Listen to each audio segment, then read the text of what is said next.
Welcome to the Jennifer J. Hammond Podcast. Jennifer is a licensed realtor, educator, speaker, and best-selling author. Jennifer's goal is to help you find your yay in every day. Jennifer is grateful for the opportunity to educate, empower, and inspire you with powerful conversations, insights, and new viewpoints. Here's your host, Jennifer J. Hammond.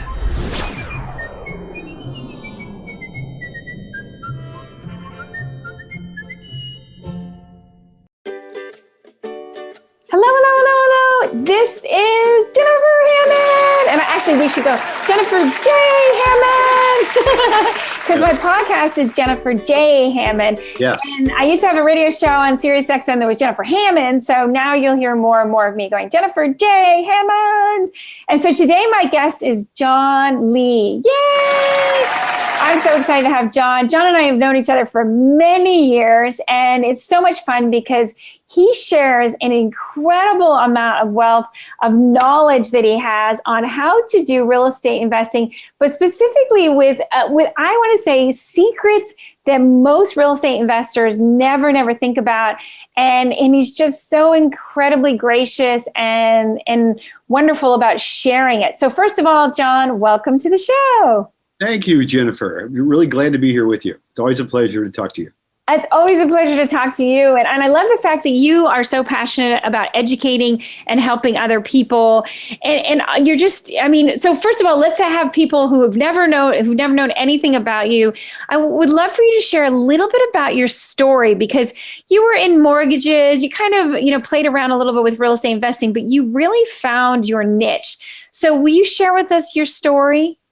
Oh, sure. I'd be happy to. I was a mortgage broker, like you said. I did that for many years. After I'd done that for a while, it's a really hard work, and there's a lot to it. That's where my hair turned white, I do have to say, because it was like I was buying my own house, 10 times a day. It's just really a stressful business. Which people say, getting a mortgage these days, they would rather spend a night in jail or get a root canal because it's so painful. And, interest rates might be good and stuff, but still the mortgage process has never really been a fun process, as you just said. And they keep changing it all the time too. So even if you know one thing today, next week it's going to be different. So that was one of the things I had, and I had to stay up all that because of, I wanted to do a good job for all my customers, my clients, everybody. So because I always treated every deal like it was mine. Well, one of the things I started to do, Jennifer, is I started working with investors. Okay, I had a couple of difficult deals that nobody else in the office wanted to deal with. So I was the new guy, so I got those deals.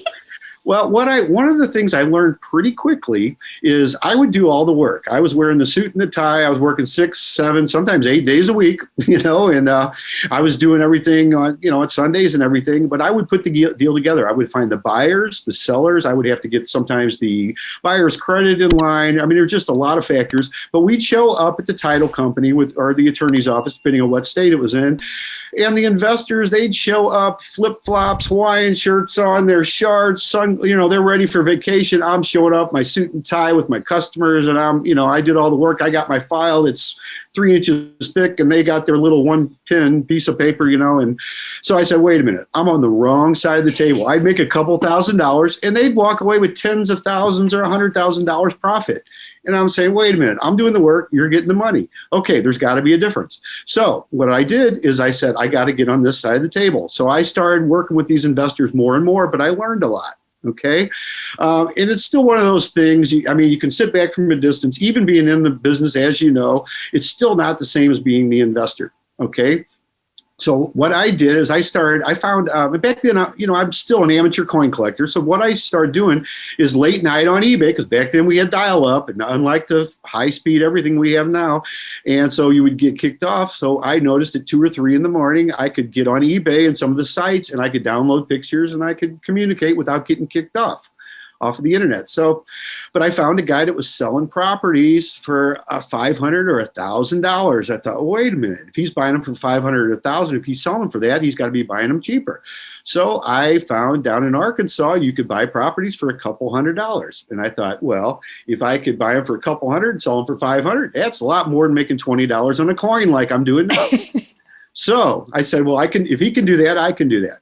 Well, I went down, I made several trips. And this is one of the things that I always like to tell people to: don't get analysis paralysis. Don't drive down to Arkansas for 2 years, almost every weekend like I did, learning. Because if I would have just bought something, even if I would have lost money, it would have been tax deductible. Okay. But get in the game. My point is, spend a couple $100s, and that's what I should have done. And then I could have learned a lot. I did learn a lot, though, back, to go back to that point. But you can buy these properties all over the place for a couple $100. You can sell for a couple $1,000s. That's what I learned, and that's what I like to share with people today. It's just how easy it is to do that. And I love the fact that you talked about the fact that there is a time when people spend too much time analyzing, and not really going to action. And there really is a missing element with a lot of people when they're trying to be successful as real estate investors. And that is the doing this. Sometimes they get so stuck on, and I know some people who just take a class after class after class, and they just don't get into the doing this. You have to go into action and do something. And I think it's really great with you because what you've really specialized in your niche. And I love, first of all, I want to talk about this amazing fun word that you have coined, the dealionaire. So talking about it like a millionaire, but it's a deal. So these deals are what's making you a millionaire. And so will you talk about, where did that word come from? That's something that kind of developed over a little bit of time. And I guess it's because I've done so many deals. I've done over 3,000 of these little deals. I mean, it sounds like a ton. It's really not, though. If you do 10 or 15 a week for a few years, it adds up pretty quickly. What I've noticed, though, is where I actually got that was, and it's kind of how we met, too. One of my mentors, my friends, Robert Allen, he did the original book, Nothing Down. If you remember back there, he started a lot of the groups, the investment groups around the country. Well, I read a few of his books. He's a 5 times New York Times bestseller. I've just got a handful of books on Amazon, which I think is pretty good today. But that's where I learned most of the stuff, and it's by doing deals. What I've learned, and as you know, because we've talked before, is you're really a problem solver as being a real estate investor. And if you look at it like that, don't look at the money. The money will take care of itself. Learn how to do these little deals, and you can scale these up to big deals. Everything I do and that I do today, I've learned from working with little deals, and they apply in everything I do. And I love that. So one of the things that I always find very useful is to go ahead and go through a story. We learn so much, whether we, go back to the Bible, we learn from stories, we learn from parables, we learn from specifics. So will you share a story? So for instance, you do a very simple process that is absolutely amazing, but you get these properties for these amazing, amazing prices, and you're doing it today. This is not just stuff that you did from 20 years ago. And so I think it's really important, whether you're listening in the year 2020 or you're listening in 2021, this is happening now. As far as this is a really amazing, creative way to become a real estate investor, but starting with very little money. So will you talk a little bit about the process by sharing a specific story? Sure. There's so many. It's such a simple process. All you have to do, and I've kind of put it into a system, into 3 steps. Everything has to be simple in my mind because I have a simple mind. And I do use the term kissers a lot. Keep it simple, really simple. And I stress that all the time, whether we're looking at, the trainings or in my, some of my books and things like that. You have to keep it so simple. And as simple as this is, I'll buy a property for a couple $100s and then sell it for a couple $1,000.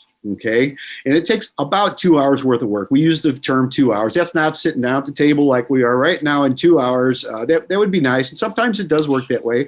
But this is actually from the time you research the property and buy it. That really only takes less than a half hour. And then marketing is the same way. You put it up for sale and then you sell it. More things today are sold virtually than they used to be. This is what I do today, though. This is not based on theory or something that worked 20 years ago or whatever. I mean, it did work then, but it's a different process today, but it still works today. The ones I like the best, though, I end up meeting people all the time. I had one, and this just is how funny this business works, one a couple months ago where the guy found an old website I had that I didn't even know I still had. He went and found some properties. He was looking in a certain area. I don't know if he Googled it, searched it, whatever, but he came across me. He had to really hunt me down to find a property that I had next to his that I had bought many years ago for about $220. And then I sold that property to somebody else who was making payments. The guy stopped making payments on it. He had some personal life things that happened in his life. And that does happen. So I just let it sit there. This guy found it. He says, I want to meet you and pay you. And we agreed on a price. I should have said more because he agreed so quickly. He says, I want to pay you cash. I don't want to finance. I said, that's great. He literally brought a box of cash. I thought he was going to write me a check or get a check from his bank. He brought me cash. So we met on the parking lot of the pasta house. He got out his cash. I had all the paperwork done because I'm real simple on paperwork, 2 or 3 documents, and we're ready to go. I recorded. I do everything. I made money on something I didn't even know it was for sale anymore. I can go on with so many different ones, but that's really what my model is. I make 10 times on my money what I put out. I also have a lot of free properties, as we've talked about before, that I've gotten over the years. One of those I like in particular, I used to I didn't really avoid them, but I did not pursue looking at investors, with LLCs or corporations. By chance, one time I had 1 stamp left on some letters I was sending out. I sent it to an LLC. The guy contacted me a couple days later. This is a multi-million-dollar investor that gave me 9 properties, 9 houses in the St. Louis area for nothing. They had back taxes due, but he gave them to me for nothing. I could go into longer stories about that, which we don't have really time for right now, but we ended up selling 7 of those properties, and it didn't cost me anything other than a recording fee and, a couple of document fees. That's it. Well, and I think that's one of the things I wanted so much for you to share with people is that if you've ever wanted to be a real estate investor, you can do it so many different ways. And John, I think what you do in that, one, not only are you still doing it, but you love sharing it, you love teaching it. And of course, you've got your books up on Amazon for people as well. But I know that you also have a gift for people if they're interested. Will you talk about the gift you have for them? Sure. I got one of my latest books that I wrote earlier a few months ago. I'd like to give to any of your audience, Jennifer. This is Secrets to Winning with Failed Real Estate Deals, Secrets to Winning with Fred. And what I've done is I kind of tell you how I do some of this stuff. And I got 7 or 8 stories in here of how I've actually turned around deals that fail. Okay, that's what I've learned through this whole process, from the time of me being a mortgage broker to working with people that needed help in their credit and working with investors, which got me as where I am today, which is just wanting to teach people and show them how simple this is. Because as you know, we've talked about this, spent tens of thousands, hundreds of thousands of dollars in education, and you got to follow through. You got to start somewhere. So what I did is I sifted and sorted and separated everything I've learned, put it into what I do, and then I made it simple that I can transfer this over to you or whoever else wants to know this. I want you to be independent and not codependent. Too many of the people I've learned from, I had to go back and learn over and over and over again. There was never quite enough, to get you where you wanted to be. At least I felt that way, and I know you have too. What I wanted to do is put everything simply, so where if you just want to take some of this and go do it, that's all you ever got to do. And I will give this free to anybody that wants an electronic copy. Now, of course, you can go buy it on Amazon, and I'm happy to make the $2 or whatever if you want to do that, if you want your own copy. The other thing you can do that I will tell you, only for people listening today, for your audience, is if you do go to eBay and you find this book, offer me $1 and I will send it to you for $1 if you want a paper copy, a signed copy. And I'll pay the postage, I'll pay for the book itself. So either way. So if people want the free electronic copy, how do they get that? Easiest thing to do is just send me an email, put in the subject line, give me your free book, and send it to thedealionaire@gmail.com. That's the easiest way. So I will go ahead and we'll make sure I put that in the notes for the podcast. But again, you can put in Jennifer J. Hammond podcast and then put free book. You want the free book. that was promised. As promised, free book from John Lee. And I think the thing that's really special, you used the word FRED as an acronym, which I thought was amazing. So talk about, I mean, I love, you're talking about secrets of winning in real estate investing, basically, with FRED, with what other people find as failed deals. And so often I have found that, especially right now, as we're recording this, it's the year 2020, and there's been so many challenges, and yet I've also found all around me that there have been many hidden blessings, and that's how I see, John Lee, what you do is that sometimes we need to start small, but there's so many deals all around us that others may see as failed, which always it reminds me, there's actually that, I don't know if you've heard about the ugly vegetables, and it's funny because it's the vegetables that don't look pretty, but they still taste fine.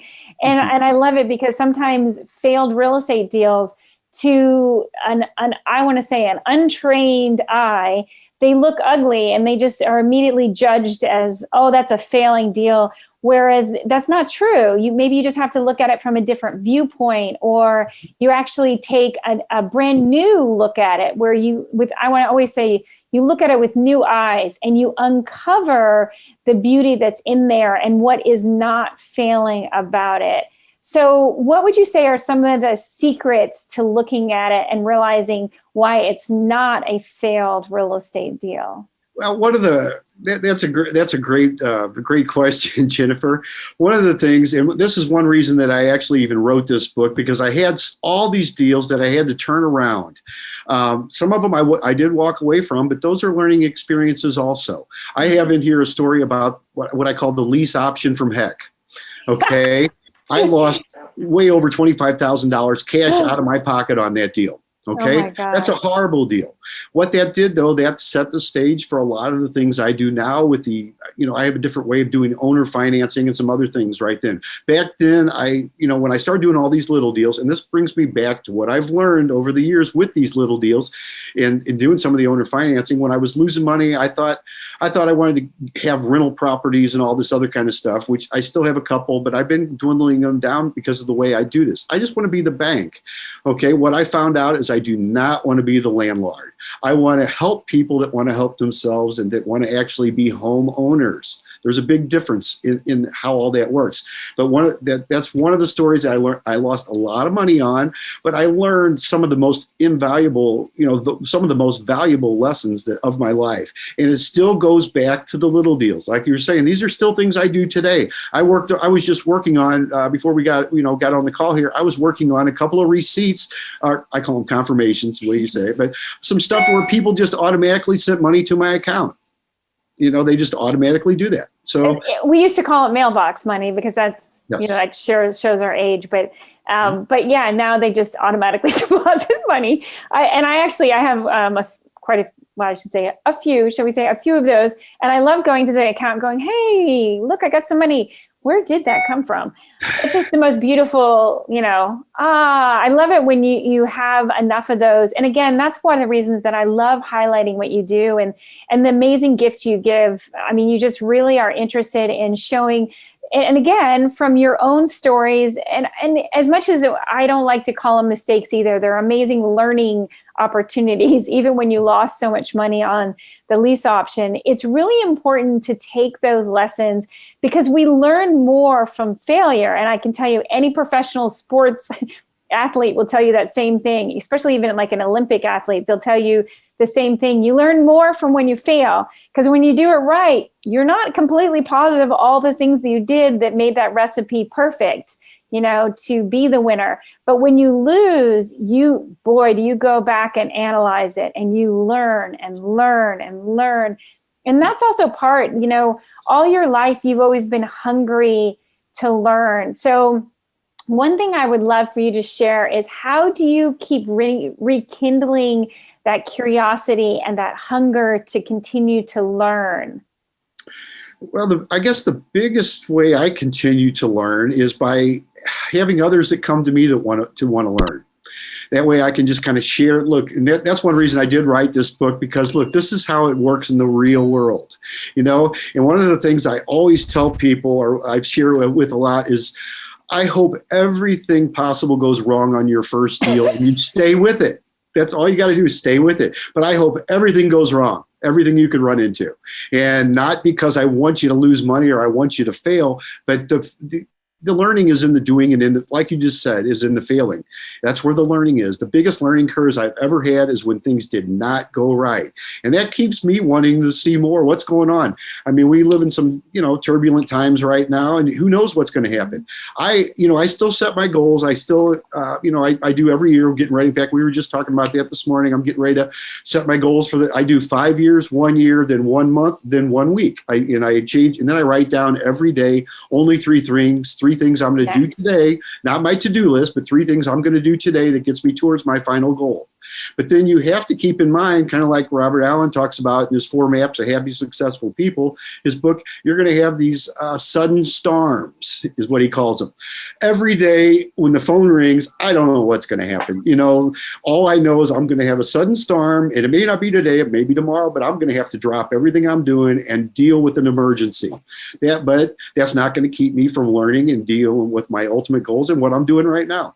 I have to go back and look at, okay, what I got to focus on this. What am I doing right here? One of the things that helps me a lot too, Jennifer, is when I do have students and we have a class going right now, and I like to see what they're up against and then figuring out things. It's a lot. And as you know, from talking to other people, you can set back. It's easier sometimes to look at somebody else and analyze and see what it's easier for them to do than it is to look inside it yourself. But that makes me humble, and I have to go back. And in fact, I'm taking 2-year-long courses right now that I just signed up for. And in fact, I had somebody ask me yesterday, well, what are you doing taking more courses? No, I constantly have to evolve and learn. In fact, I learn as much from my students as I do from my teachers. Absolutely. I agree with all of that. And one thing I love, you and I are both friends with Robert Allen, and we were so blessed because we got to meet him years ago, and he has so many pearls that, we continue to keep learning from, and he has so many amazing books that are out there. And another one out there that's a mentor that I love learning from and is also Jack Canfield. And I love it because one of the things that he also talks about is something you said is you need to set goals, and specific goals with a time frame, just like you talked about 1 year, 5 years, but also every single morning, not your to-do list, but you should also review your goals. And I do the same thing you do. I make it just 3 so that I don't get myself overwhelmed with, and I'm going to make sure I'm this, and I'm going to get another book out, and I'm going to, I don't want to get it a little bit too much in the weeds. I want to make sure that I stay focused. But I think it's really important that you keep in front of you that idea that these are the goals, and this is the way that I'm going to continue to grow, and I'm going to continue to not only have mentors who help me learn, but then I'm also going to give back. I'm going to pay it forward, but I'm also going to give back, and I'm going to learn from my students. And I love learning from my students, just like you do, John. And I'm so grateful for all that you do. I want to make sure we remember, so if people are interested in getting the free book, go ahead and tell them this is the digital book about, I'm going to say it's your Fred book. It's about failed real estate deals. So Secrets to Winning with Fred, the failed real estate deals. How can they get that digital book? Just send an email and just say the free book that Jennifer Hammond mentioned, and send it to the dealionaire@gmail.com. I'll get that the quickest. Perfect. That's the easiest way, I think. So, John, I'm so grateful. Thank you for all that you do. And thank you for always being so giving and, just helping people, again, from the real basics. I love that you are down to earth and, it's like this amazing, it's real. And this is what's really happening. And we're not going to fluff it up and pretend like it's not. So thank you for all of everything that you do. And thanks for being my friend. I love our friendship, John Lee. Listen to the Jennifer